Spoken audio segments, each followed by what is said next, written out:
I can think of only one thing in the whole entire world that would make cream spinach better, and that is to put it in a pie.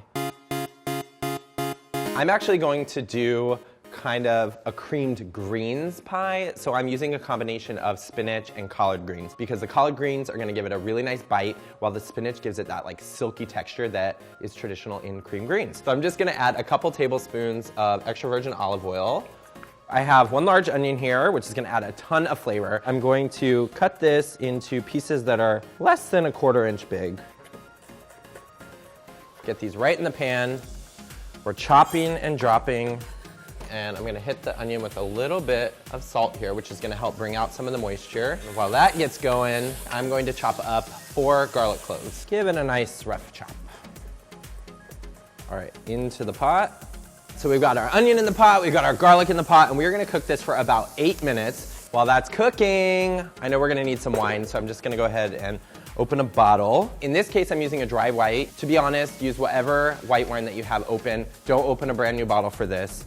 You'll be fine, trust me. You wanna start with 2 pounds of mixed greens. So it's about 1 pound of curly spinach and 1 pound of collard greens after they're stemmed. Remember that, after they are stemmed, not before. So my onions look pretty good. They're soft, they've got a little color on them. Now I'm gonna go ahead and start adding my greens. And what you wanna do is you wanna take big handfuls like this. The bigger the better, but not really. I just like to pretend that, and I like to grab it like Incredible Hulk style. Add it to the saucepan. Along the way, you can add little small pinches of salt because the salt's gonna help them wilt a little bit as well as the heat. Stir them in those large Incredible Hulk style handfuls that I showed you. And when they're slightly wilted, not totally, that's when you add more. All right, here we're going in with another handful here. And we're gonna keep just kind of adding them as we go. This process will take a few minutes just to get them in the pot, and then from there, we're gonna add our other ingredients. Even a mad genius like me makes mistakes. I forgot to add my crushed red pepper, so I'm gonna add it now. I usually like to add it with onions and garlic, so I'm gonna add a teaspoon. I know it sounds like a lot, but it's really not for this because we're making a big pie here. You can kind of actually hear that liquid is being released from the greens because it kind of sounds like it's starting to boil at the bottom of the pot. That's a good thing because it's steaming. You can see some of them are wilting, some of them are just starting to wilt. That's how you know you just keep adding more, and we're almost done. I'm actually gonna add the rest of these. Once you get all your greens into the pot, this is the time that you add the wine. And we are gonna add a 1/2 cup of wine, which is gonna add a really great flavor, really delicious. And I'm gonna add a little bit more salt. You can see that the greens are not totally wilted. I added the wine, and now I'm gonna cover it. And we're going to cook it for anywhere from 8 to 10 minutes just to kind of get the greens nice and wilted and just tender. All right, look at this. You can see all the greens are wilted. And what you wanna do, you just wanna taste one. So take a little one. And if it's tender but has just a little bit of bite to it, it's what we call crisp tender, then you know it's ready because you don't want them to be mush. So I'm gonna go ahead and turn this off, and we're gonna let this cool completely while we get our crust started. We are making a slab pie, which means it has a bottom crust and a top crust, and we bake it in a slab on a baking sheet. So because of that, we need a double batch of pie crust. We're gonna do 2½ cups of all-purpose flour. I'm gonna add 2 teaspoons of kosher salt, and we're gonna give it a whisk. Now here comes the mad genius part. I am gonna use box grater because it's one of my favorite things in the kitchen. So we have our bowl, and we're gonna take butter that I've put in the freezer for about 20 minutes just till it's really firm, and we are going to grate it. What you're looking for when you're cutting butter into flour is you're looking to get these kind of streaks or flakes in the ultimate dough, because it's those little pads of butter, those little flakes of butter that when it hits a hot oven, it's gonna release all its steam, and that's what's gonna give you a nice flaky dough. So I'm just going to take all this beautiful, delicious, decadent shredded butter, and we're gonna kind of gently toss it into our flour. So now we are going to add some ice water. So we're gonna start with about 1/3 cup. I'm just going to start to give it a mix. There we go, you can see it starting to come together into a mass. And at that point, we are going to start to knead it, but you don't want to knead it too much. You just want to knead it until the dough is kind of homogeneous and comes together. To knead it, rather than kind of working it like you would a pasta dough, I just flatten it and you fold it over itself. And this is creating nice layers of butter that are gonna, just make it puff up in the oven. Okay, this looks perfect to me. So what I'm gonna do is I'm gonna cut this dough in half because, like I said, we need a bottom crust and we need a top crust because we are making a slab pie. Because we're ultimately going to be shaping our dough into a big rectangle for our slab pie, what I like to do is shape the dough before you chill it into a rectangle or a square so that it's even easier when you start to roll it out. So we're gonna repeat this process with the other piece of dough and we're gonna get these in the refrigerator for, like I said, 30 minutes to 1 hour until they are just firm. Even if you were just making creamed greens as a side dish, you wanna squeeze out as much of the liquid as possible. That way, when you incorporate the creamy element, it's nice and it's luscious and it's delicious and it's not watery. So I'm using a handy dandy potato ricer.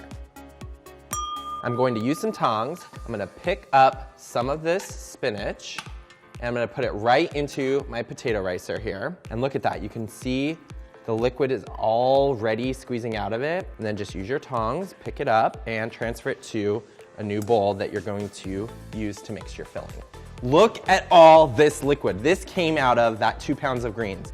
Now, imagine if you didn't squeeze the greens, if you didn't use this Mad Genius tip, all of this would be in your pie, giving you a super soggy crust. We are gonna add about 3/4 of a cup of just sour cream. This is the cream in our creamed greens. And then we are gonna add some freshly grated nutmeg with some salt and pepper. And this is to taste, so if you like it salty, add a little bit more salt.